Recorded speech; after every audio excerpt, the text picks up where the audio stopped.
As the nation struggles to come to terms with the tragedy that struck Sandy Hook Elementary School, new details are emerging about the 20-year-old shooter. Late tonight, ABC News confirmed that his parents had been separated since 2001 and that he had not spoken to his father or his older brother in the last 2 years. ABC's chief investigative correspondent Brian Ross has the latest. In the last months of Adam Lanza's life, family friends describe a young man so troubled he would not leave the house, with his mother Nancy telling them she was losing control of her 20-year-old son. It was just getting a little harder for as time went on.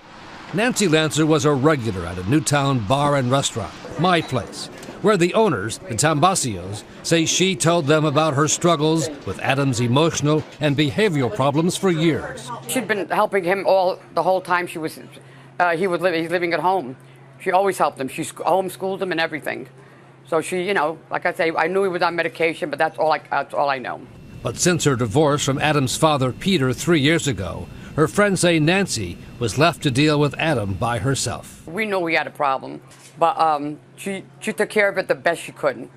She was a single mom, and she did what she had to do. Since elementary school at Sandy Hook through high school, Adam was known by classmates as strange, severely shy. He hated looking into your eyes for more than a couple seconds. He'd always look down at his paper or whatever he was doing. It made him feel uncomfortable, and he made you feel uncomfortable as well.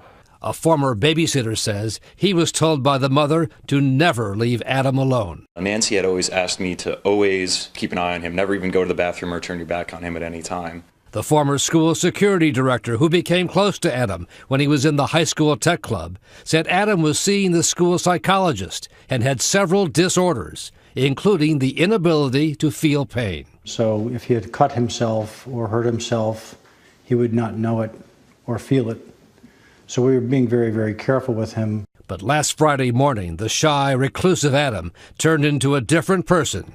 And now the mystery of why is at the center of the police investigation. We will answer every single question determining any kind of medical condition, any kind of issue whatsoever that you may have been involved in. I am not at liberty to discuss medical content. I'm not at liberty to discuss any of the information so far uncovered. One big question is why his mother, knowing of his emotional issues, introduced Adam to the world of high-powered guns, including the semi-automatic assault-style Bushmaster rifle that he used in his deadly rampage that she bought legally in March 2010.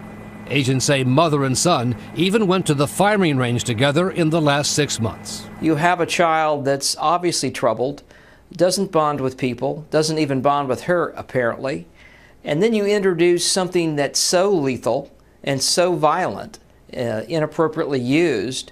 It's just an extremely poor decision on her part. Especially with the Bushmaster, one of the most popular guns in the country, demonstrated in a video posted on the company YouTube channel. It can fire 45 rounds in a minute, and it's modified so it is legal, even under the Connecticut law meant to ban assault-style weapons. Bushmaster was able to take advantage of that loophole. In fact, if you go to their website, they have a page called State Compliant, where they make weapons specifically for these types of states. But it's still just as deadly, because what makes it dangerous, of course, is the ability to take almost unlimited amounts of ammunition and the pistol grip. That's what allows a shooter to keep the barrel down on its target. On Friday, Adam Lanza showed up at the Sandy Hook school with the Bushmaster and the 2 handguns and hundreds of bullets, enough to kill everyone, every student and teacher. Only the sound of approaching police stopped him. I think that gun empowered him, and once he had decided at some point he was going to commit this mass shooting, he now has been trained with a piece of equipment that will accomplish that. Police and federal agents are now working on another key piece of evidence, a computer hard drive found in the Lanza home. When they found it, someone had tried to destroy it with a hammer or a screwdriver. But agents say while that will slow them down, it will not stop them from recovering what was on the hard drive. Perhaps the secrets that Adam Lanza wanted no one to see.